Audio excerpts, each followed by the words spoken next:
Welcome to Vegas Hockey Hub here in the sports entertainment capital of the world, Las Vegas, Nevada, and on prconnectionsradio.com, the voice of new media.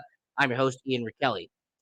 So, instead of talking about the Vegas Golden Knights, instead of going based off of what's going on right now, talking about injuries, going over all of the problems that are going on right now in the NHL, the problems that are concerning not just Vegas, but the problems that are concerning the Henderson Silver Knights, problems concerning ECHL, college hockey, everything that's going on right now. Instead, on tonight's show of Vegas Hockey Hub, we're going to do something a little bit different. On this episode, we are going to be ranking all 32 NHL arenas from worst to best.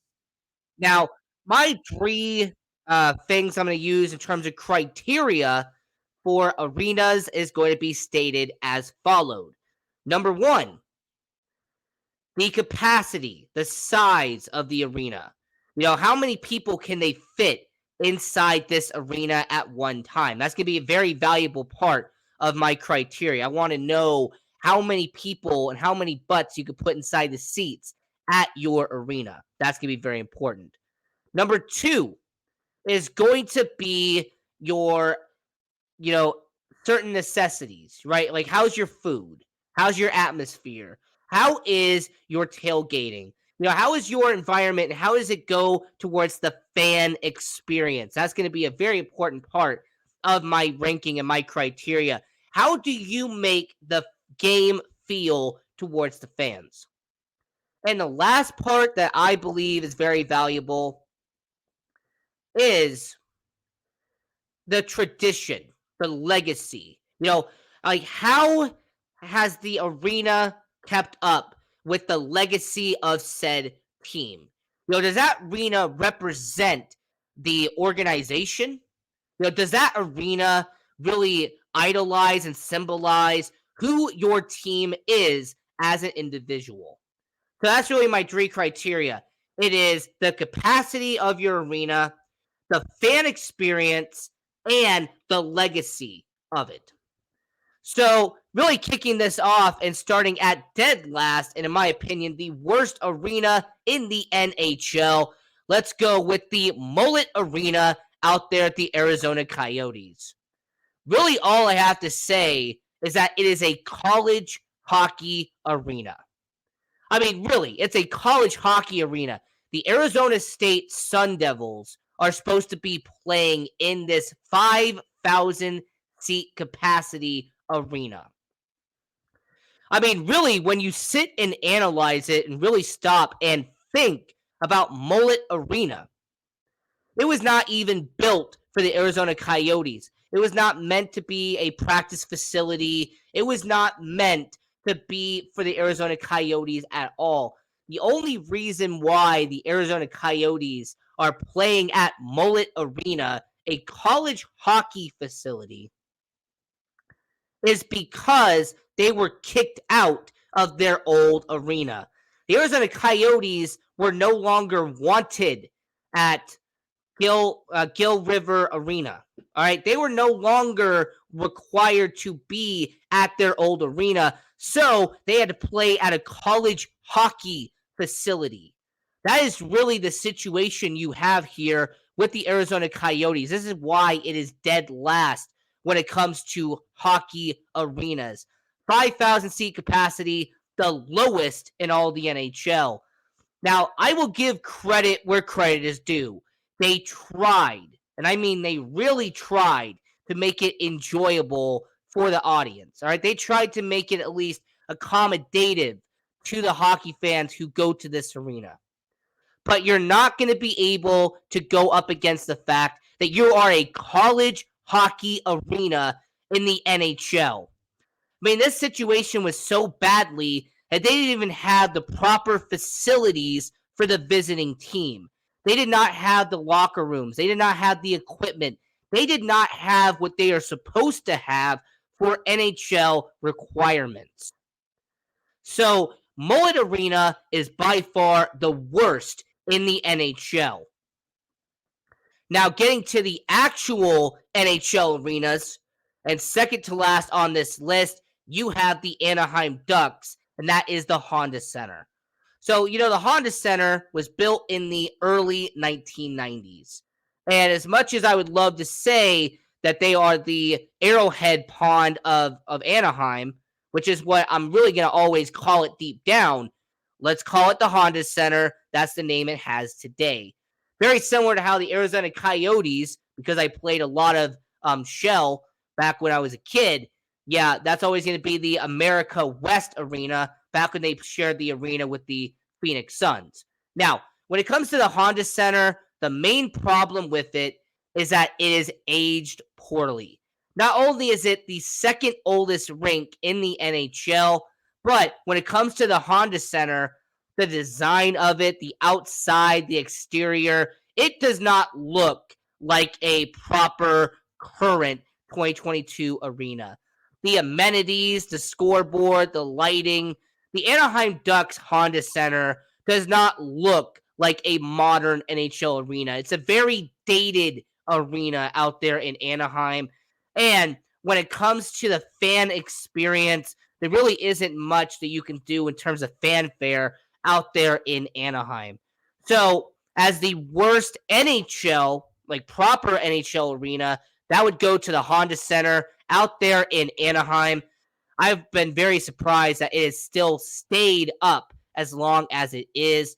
The Honda Center out there in Anaheim is approaching 30 years old as of next year. So, with Anaheim, do not be surprised that at some point they move on from the Honda Center and or make huge renovations to the Honda Center to make it look more modern and be more current and up to date. At 30 and the third to worst arena in the NHL, we have the PNC Arena out there in Carolina. Now, I'm going to give props to the PNC Center. 18,000 seats. That's a proper arena. All right, 18,000 seats. That's a good amount that you can have out there in the NHL. And there is the fun downtown area out there in Raleigh. If you're in the downtown area, the tailgating's pretty good. You can have a fun day going to the PNC Arena and walking around. It's festive. The problem is, once you get into the arena, it is so apparent of why this is a basketball town. All you have to do is look in the arena and walk around for a little bit, and you can tell that this arena is not built for a hockey market. This is not a hockey-driven market out there in Raleigh. And when it comes to PNC Arena, it really shadows that. Considering the fact that when it comes to the PNC Arena, you had the storm surge at the end of the game to try to pump up the fans. But the problem is, even when the Carolina Hurricanes are winning, you really do not have a lot of good people that are coming to these games. So because of that, and the fact that you don't really have much tradition, you really don't have much fanfare out there in Carolina, PNC Arena, I would put them at 30 on the list. Now, continuing our ranking of the NHL arenas from 1 to 32, at 29, we have the Ottawa Senators. And that is the Canadian Tire Center out there in Ottawa. So, I'll give credit where credit is due. When it comes to the Canadian Tire Center out there in Ottawa, there is some things that I would give them credit for. But the one part that I will not do, and one aspect that I cannot really go with, is the fact that you have an arena out there in Ottawa that just simply is not great. It's really not near downtown. There's really not much area that you can go to. That is not near the area. The location is off.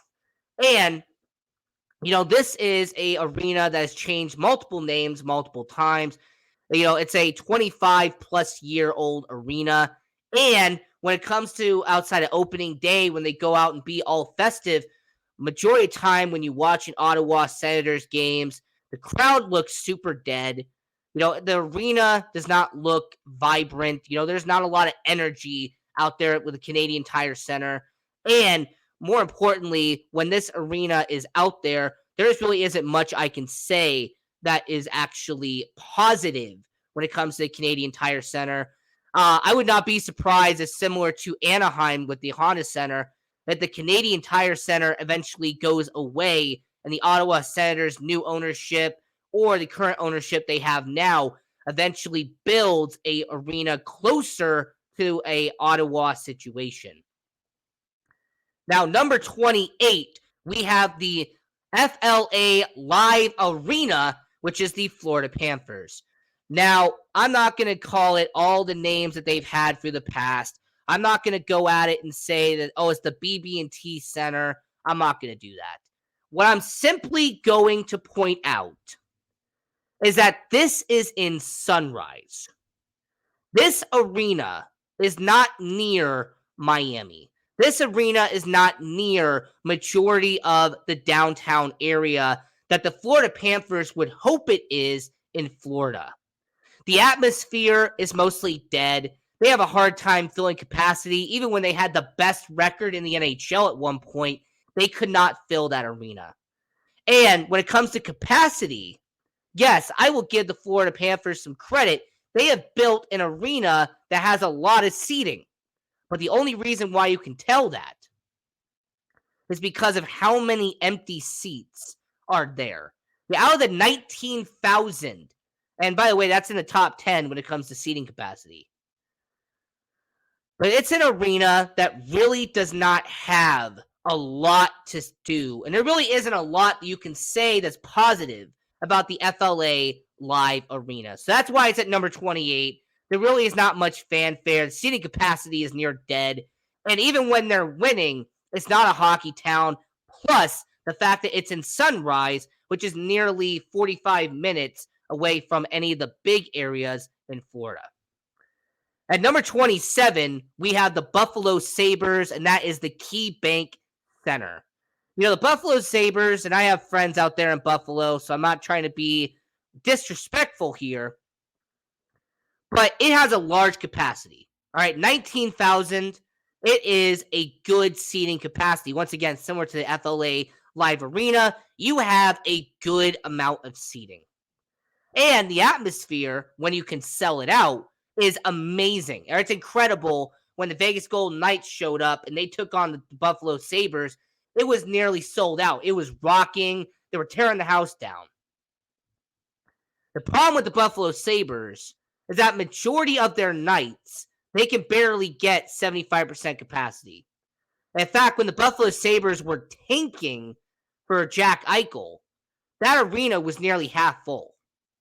I mean, it's really been a problem out there in Buffalo where it's a situation where they have struggled to get a certain seating capacity year after year after year. So it's an amazing capacity. The stadium has a lot of seats in it. It's just similar to the Florida Panthers. It's hard to get people to get in the door. At number 26, we have the New Jersey Devils. We have the Prudential Center, and this is one of the only teams that actually plays in New Jersey and claims to be in New Jersey. Now,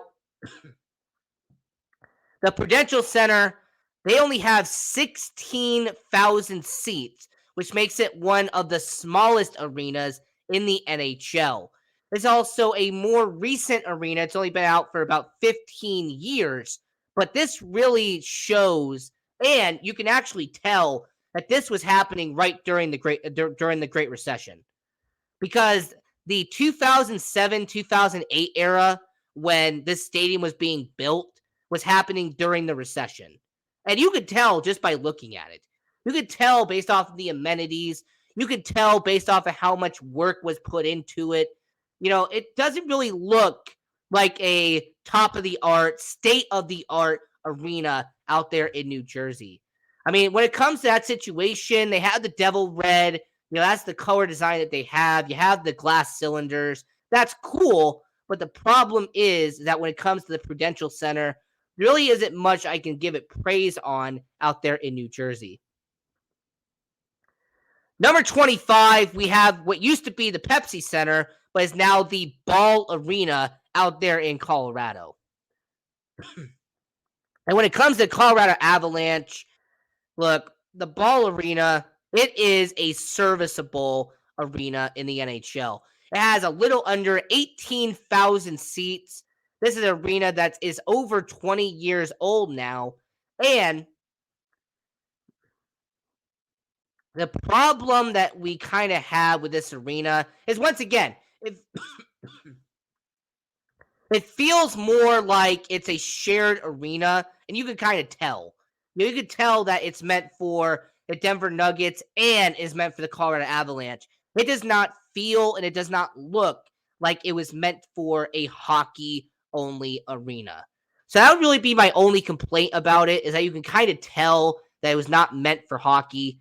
And when it comes to the Ball Arena, the age is starting to show just a little bit when looking at the design. So at number 24, when it comes to ranking NHL arenas, we have the St. Louis Blues, the Enterprise Center. The Enterprise Center out in St. Louis, once again, this is not a bad arena by any means. It is just, unfortunately, there's just better arenas in the NHL. It's not bad, it's not terrible. It's just an arena that exists in the NHL. At number 23, we have the Rogers Arena out there in Vancouver. Yes, this is the one that was used during the bubble, for anybody who remembers that.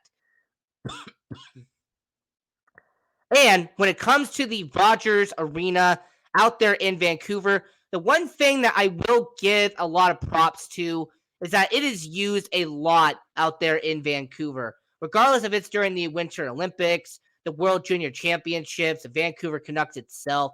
It gets a lot of usage, but once again, this is an arena that is aging just a little bit. It is about 25 more years old. So for an arena that's 2.5 decades old, there is some wear and tear there. Let's talk about the most recent arena that has been built in the NHL. Out there with the New York Islanders, the UBS Arena. And, when it comes to the UBS Arena, once again, it's a brand new arena. It's shiny. It's flashy. However, the one thing I will say about it, only 17,000 seats for a brand new arena. That does not even put them in the average tier of the NHL. Kind of puts them on the lower half. And when it comes to the Belmont Park, it's a good place to watch hockey. It's a serviceable building, but it just does not feel like a state-of-the-art arena in the NHL that just got built this year. Yeah, the TD Garden, this is going to be a controversial take. You have the TD Garden out there with the Boston Bruins. And this is kind of similar to what I said with the Colorado Avalanche. This just does not feel like an NHL arena. This is great for the Boston Celtics. But when you're watching a Boston Bruins game, you can kind of tell this was a basketball-driven arena. This was more built for basketball. Number 20, we have the Saddle Dome out there in Calgary. This is the second oldest arena in the NHL. And you could really see why Calgary is trying to move on from it. It's an arena that's really shown that over the past 35 years, it has been renovated. It's been renovated, but it still shows its age out there with the Saddle Dome. Now, the one part that I will give a lot of credit to is the district they have built around it. It's a very entertaining district. There's a lot you can do out there in Calgary. So the tailgating is definitely a plus. And the fans, the red, the all red and everything that goes on inside the arena, that gives it a few points. Number 19, out there in San Jose, we have the San Jose Sharks. Now, this is an arena that is about to hit the 3-decade mark. It was built around the same time as the Anaheim Ducks. And this is actually only 17,500 spectators, would make it one of the top 10 smallest in the NHL. However, the one advantage I will give the San Jose Sharks, and the one advantage I give with them over the older arenas, is the atmosphere. It is the fan experience, because they definitely know how to put on a nice game out there in San Jose. Number 18, we have the PBG Paints Arena out there in Pittsburgh. It was built in the late 2000s. And I will say about the Pittsburgh Penguins, there's a reason why it's at 18. It's around an average tier because that's really what it is. It's an average NHL arena. Not bad. There's no problems with it. It's just an average arena. Climate Pledge Arena out there in Seattle. The design looks good. I'll give them credit. The design looks good. But the rest of the arena, when you look inside of it, it just looks like your standard style arena you would have in the NHL. Number 16, the Washington Capitals, Capital One Arena.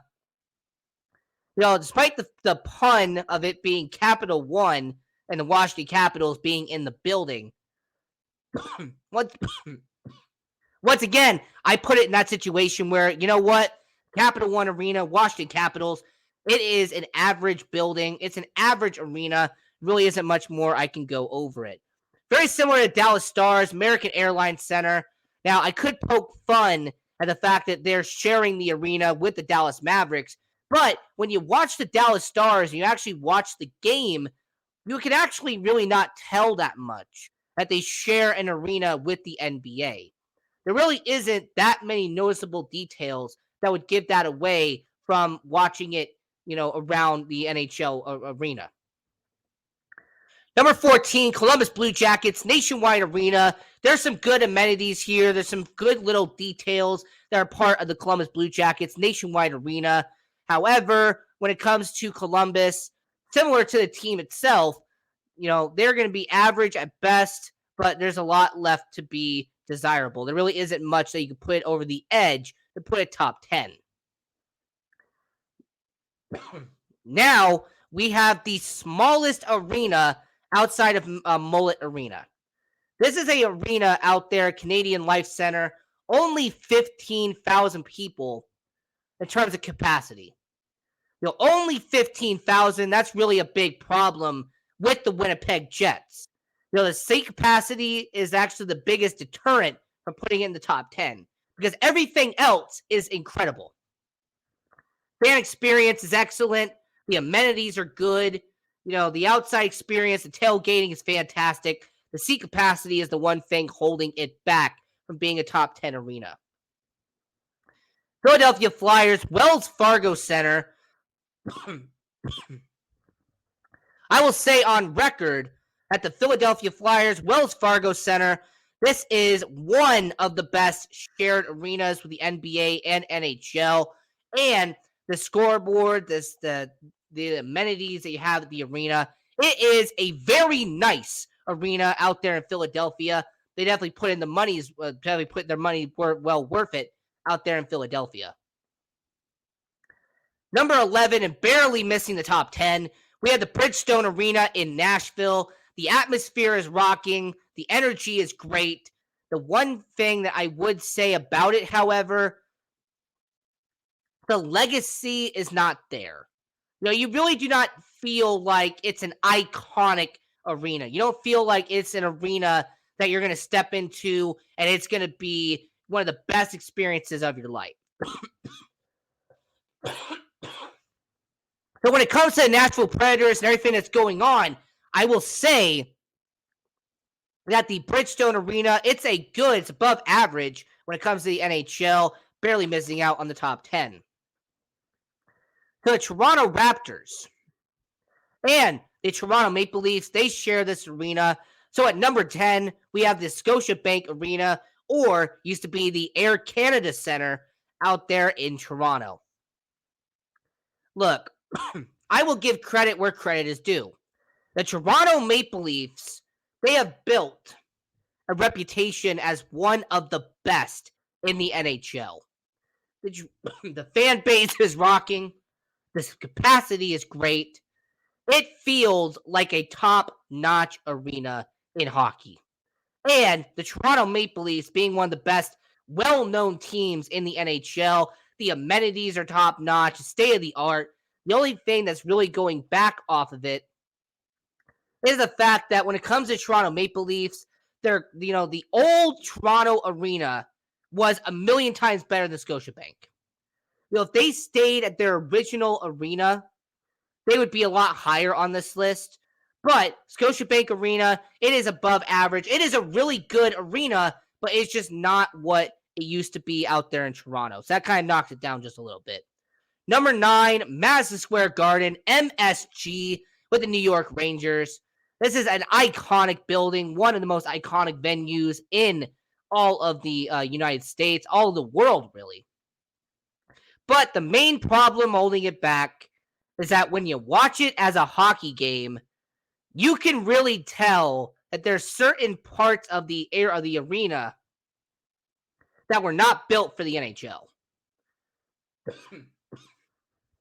You could you can really tell that when it comes to the Madison Square Garden New York Rangers situation, that the Madison Square Garden was really built for the NBA. It was built to be an entertainment show because of the fact that there are some areas of the arena that is less than favorable to watch in person. Number 8, Tampa Bay Lightning, the Amalie Arena out there in Tampa Bay. It is state-of-the-art. Tampa Bay's really put a lot of work and effort into this. It's in downtown Tampa Bay. The main critique of it would be is that the legacy of it. There really isn't much legacy built into it out there in Tampa Bay. That knocks it down just a little bit. Number 7, Los Angeles Kings, Crypto.com Arena.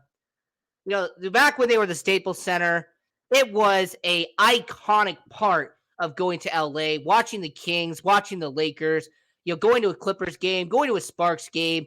It is an all-around entertainment venue.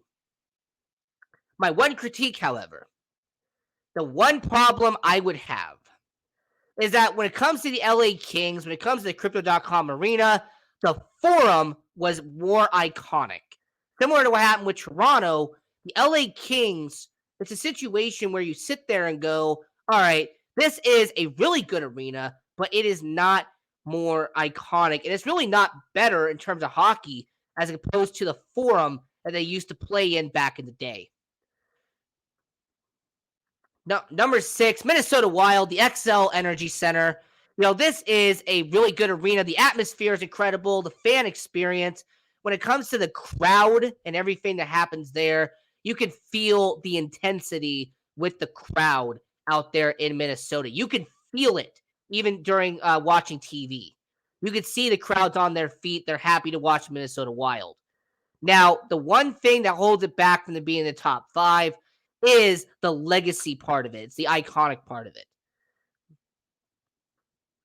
Now, we have about a minute and a half left here in the show. So very quickly, number 5, Edmonton Oilers, the Rogers Palace. The inside design of it and the seating arrangement that spells out the Oilers from above is amazing. Number 4, the Chicago Blackhawks United Center. The amenities, the food, by the way, is one of the best in hockey. It's incredible, the stadium food. You also have the in-game entertainment. The fan experience is incredible. Now, it's not Chicago Stadium by any means, but you can really see that they put a lot of work and a lot of effort into the United Center. You have the T-Mobile Arena out here in Vegas. I put it at number 3. Bias aside, the atmosphere is one of the best, if not the best, in the NHL. And when it comes to in-game experience, there's almost nothing like it.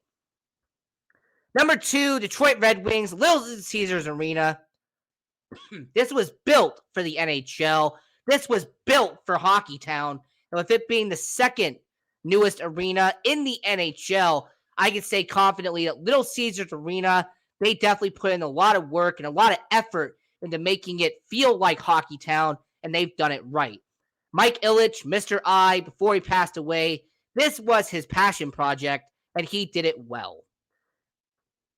And number 1, we have the iconic, the legendary Bell Center out there in Montreal, the best experience to watch a hockey game. The Montreal Canadiens, when you go to the Bell Center, it's like going to Sunday service, man. It's like going to church. They make it feel like a religion out there in Montreal. That's how much they love hockey. It's like, going to mass. That's essentially how it feels. The atmosphere, second to none. So, this is Vegas Hockey Hub, ranking all NHL arenas. I'm your host, Ian Rachiele. And until next time, continue watching junior hockey. Go Knights, go, and have a good one.